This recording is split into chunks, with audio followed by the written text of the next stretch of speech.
بسم اللہ الرحمن الرحیم۔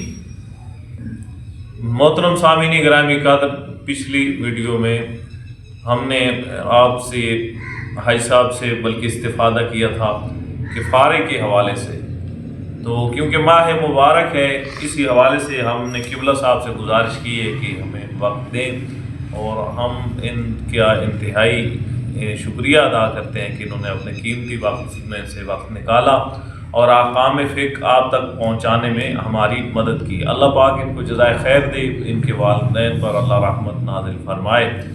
تو ہم قبلہ سے یہ گزارش کریں گے کیونکہ آئندہ آنے والے دنوں میں یہ مسئلہ درپیش ہے کہ اکثر خواتین جو ہوتی ہیں وہ امام بارگاہ میں یا پھر گھروں میں اعتکاف بیٹھ جاتی ہیں، تو اعتکاف کے حوالے سے قبلہ صاحب ہماری رہنمائی فرمائیں گے اور انشاءاللہ آپ بھی قبلہ صاحب سے سن کر استفادہ کریں گے۔ جی سر، اعلیٰ صاحب۔ بسم اللہ الرحمن الرحیم۔ محترم، بہت ہی اہم مسئلے کی طرف متوجہ ہوئے ہیں۔ اعتکاف مذہب حقہ میں سنت ہے، اور نظر یا منت کی وجہ سے یہ کبھی واجب بھی ہو جاتا ہے۔ اس میں قربتاً الی اللہ شرط ہے، یعنی اعتکاف انسان خالق وحدہ لا شریک کی قربت کی نیت سے اس کا قرب حاصل کرنے کے لیے اعتکاف کرے تو احسن عمل ہے۔ اعتکاف مخصوص نہیں ہے کہ ماہ رمضان میں ہی کیا جائے، سال کے باقی ایام میں بھی کسی وقت بھی آپ اعتکاف کر سکتے ہیں۔ ماہ رمضان سے ہٹ کر بھی انسان اعتکاف کر سکتا ہے۔ ماشاءاللہ، ماہ رجب میں، ماہ شعبان میں، کسی بھی مہینے میں انسان اعتکاف کر سکتا ہے۔ ہاں، اس جو اعتکاف کے 3 دن ہیں ان میں ایسا روز نہ آ جائے جس دن روزہ رکھنا حرام ہو۔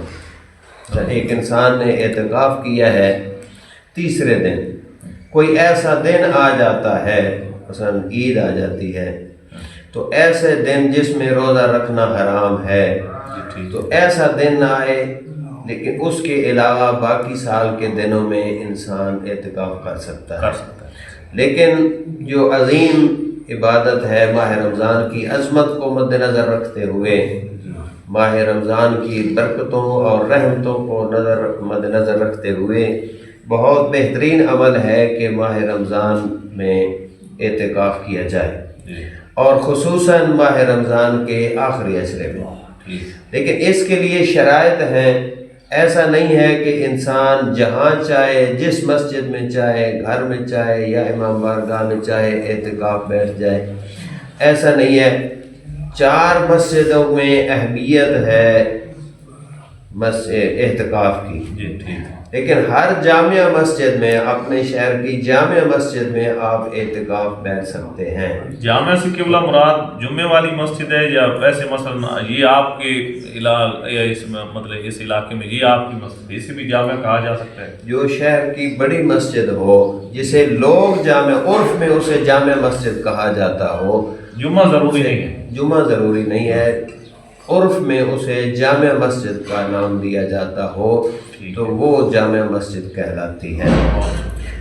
کنیزان خدا میرے محترم، جو اپنے گھروں میں اعتکاف کرتی ہیں، فقہ جعفریہ میں گھر میں اعتکاف نہیں ہو سکتا، امام بارگاہ میں اعتکاف نہیں ہو سکتا۔ جامع مسجد کے علاوہ اگر شہر میں کوئی دوسری مسجد ہو، اس میں اعتکاف نہیں ہو سکتا۔ اعتکاف کے لیے جامع مسجد ہونا شرط ہے۔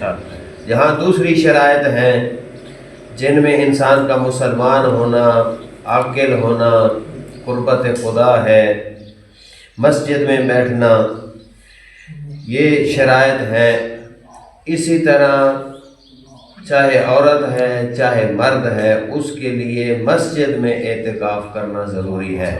اگر مسجد کے علاوہ کسی اور جگہ پہ اعتکاف کرے گا تو اس کا اعتکاف باطل ہوگا۔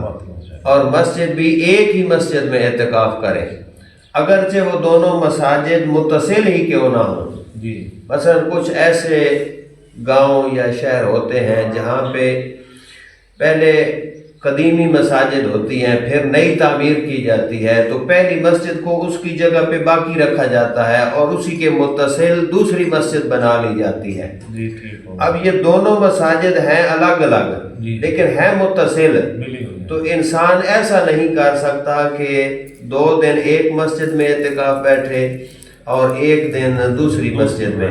اگر اس طرح انجام دے گا تو اس کا اعتکاف باطل ہوگا۔ جی ٹھیک ہے، مسجد میں اس کا بیٹھنا حرام نہ ہو۔